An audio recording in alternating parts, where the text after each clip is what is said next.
La société civile africaine doit être régulatrice du système de gouvernance. Elle doit être celle-là, n'est-ce pas, qui suit les politiques publiques étatiques. C'est en réalité la ligne médiane entre le peuple et le pouvoir.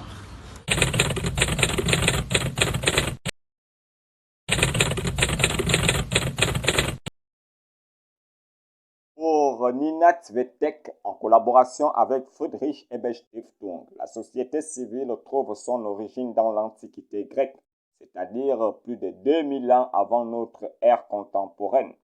Le célèbre philosophe Aristote désigna du nom de koinonia politicae, qui veut dire société citoyenne, plus tard en latin societas civilis, une assemblée sans hiérarchie dominante composée de personnes partageant les mêmes points de vue, ce qu'on appelle polis, c'est-à-dire société citoyenne ou politique. D'un côté, la société civile est considérée comme un domaine au sein de la société qui est apparu entre les sphères étatiques, économiques et privées ou encore entre État, marché et famille. Ce domaine est considéré comme un espace public composé de nos jours par un grand nombre de groupements plus ou moins indépendants de l'État, plus ou moins bien organisés, dotés de différentes formes d'organisation telles que les groupes d'initiative, les clubs ou les associations.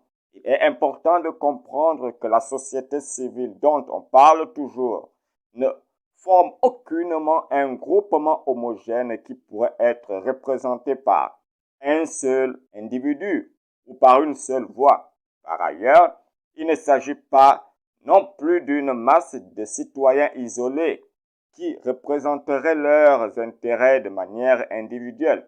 Les personnes se regroupent plutôt librement suivant leur centre d'intérêt ou leur orientation personnelle et professionnelle au sein des clubs, d'associations ou de mouvements sociaux pour faire des échanges et agir ensemble en vue d'objectifs communs.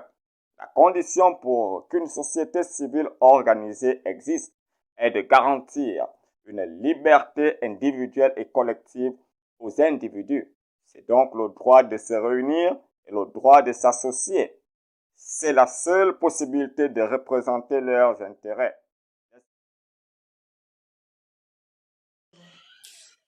Le nouveau visage de la société civile dont l'Afrique a besoin pour accompagner son développement repose sur deux leviers majeurs. Le premier étant celui de la proposition des idées. Le deuxième... Alors, les amis, quelles sont les fonctions qui doivent caractériser la société civile africaine?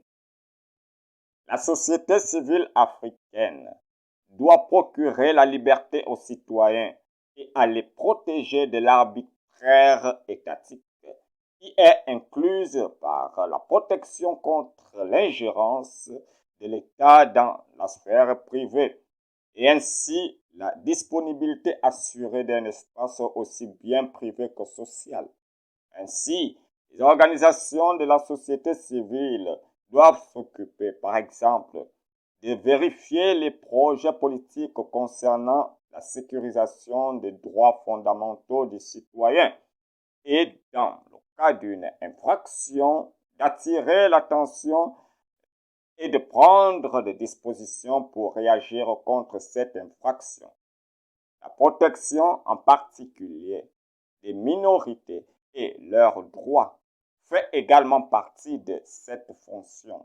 Nous avons besoin au Gabon d'une société civile qui lutte contre la vie chère, la malgouvernance, la corruption, le détournement et plusieurs autres facteurs que nous connaissons tous dans notre société, qui sont déjà vraiment très actifs et dont nous devons tout faire pour mettre un frein pourvu que notre pays puisse parvenir à la réussite, sinon au succès tant attendu.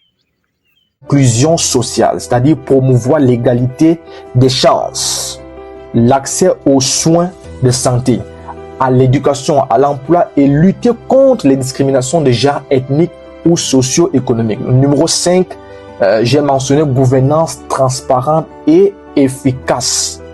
Alors, c'est-à-dire encourager une gouvernance transparente, réduire la corruption, renforcer les institutions démocratiques et les mécanismes de reddition de comptes. Numéro 6, partenariat. Les sociétés civiles en Afrique doivent appliquer est la fonction de contrôler les actions du pouvoir politique, souvent appelée la fonction de sécurisation de la liberté par la négative. Elle est très dépendante de la fonction de protection, puisqu'il s'agit ici de l'observation et du contrôle du pouvoir politique. Une des obligations fondamentales dans le cadre de la fonction de contrôle. Par exemple, le contrôle des élections pour en garantir le déroulement équitable dans le respect des règles fondamentales. Le bon modèle de la société civile africaine que nous voulons aujourd'hui, c'est celle qui doit servir la transition entre le pouvoir public et la population. Elle ne doit en aucun cas servir les causes des gouvernants. Et la fonction de participation. Il s'agit ici là de la socialisation démocratique et participative des citoyens. On peut également la décrire comme étant l'exigence d'une excellence en matière de culture politique. On entend par là une augmentation de l'intérêt général pour la politique, c'est-à-dire une augmentation de la motivation et de la capacité à participer à l'événement politique.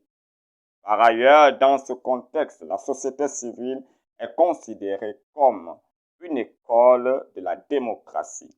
Cette dernière servirait parallèlement au renforcement de la démocratie à recruter de manière ciblée des élites démocratiques destinées aux instances de décision étatiques.